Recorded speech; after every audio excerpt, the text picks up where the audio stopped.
Hello, I'm Joe Benziger, and this is Mark Birmingham. We're owners and winemakers at Imagery Winery, and today we're standing in the Imagery Vineyard. Today we're going to talk a little bit about the 2010 vintage. What's really important to talk about this year is the weather. The weather has been extreme. We had rains that went late into May. Normally we get 55 inches of rain a year. This year we got that. Last 3 years we got just over 30. So it's a wetter year for us, comparatively speaking.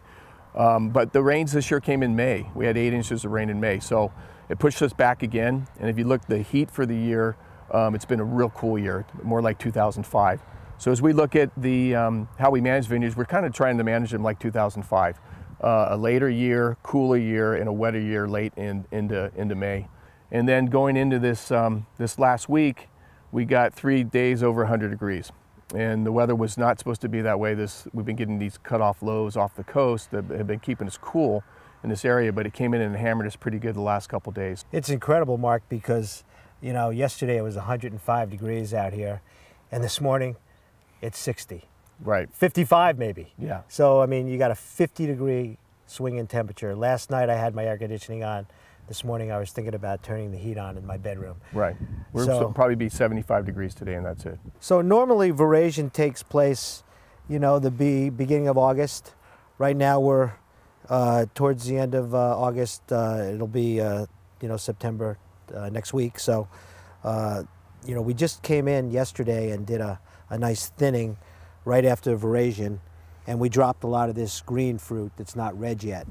And the idea is to keep the vineyard uniform in its ripening cycle.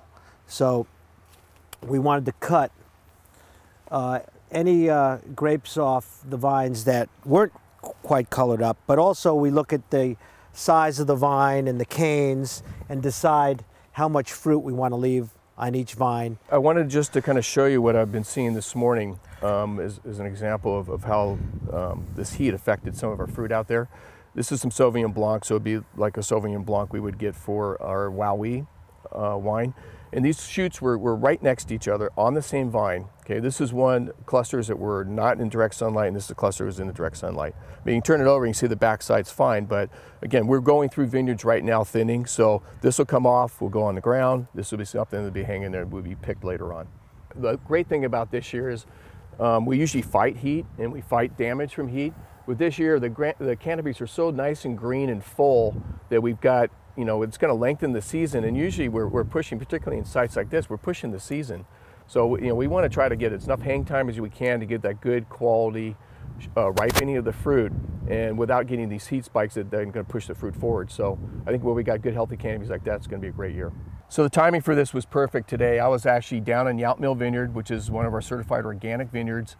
Both the Pinot Meunier and the Pinot Blanc are grown on that site. So the Pinot Meunier, we've got a new vineyard block there. This is the first crop off that vineyard, and it's moving pretty quickly as far as ripening. So I was down there today to what we normally do is pick the clusters. I'll taste, as I walk the vineyard, I'll taste the fruit in the vineyard, and then bring it into the winery. We'll actually crush it up here, get the juice, and that'll be then analyzed by the lab. On Pinot Meunier, we're looking, because we're making it not as a red grape, we're making it as a white grape. We're looking for more like white numbers, like 23 bricks with some decent acid.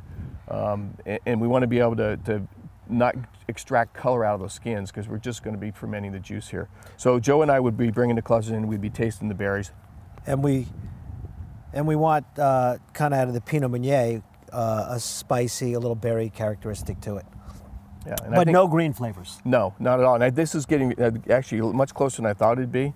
You know, they feel soft, and you know they're getting ripe, no doubt about it. Yeah, the Pinot Blanc's probably, you know, a week or two behind the Pinot Meunier at this point. When do you think we'll pick these? I think we may do the Pinot Meunier next week. No kidding. Yeah, yeah. My guess is we're around 22 and a half bricks here. We like about 23 bricks for the Pinot Meunier for the white Burgundy. Well, that would be actually right on schedule. Yeah. You know, things have been moving up. They've been catching up.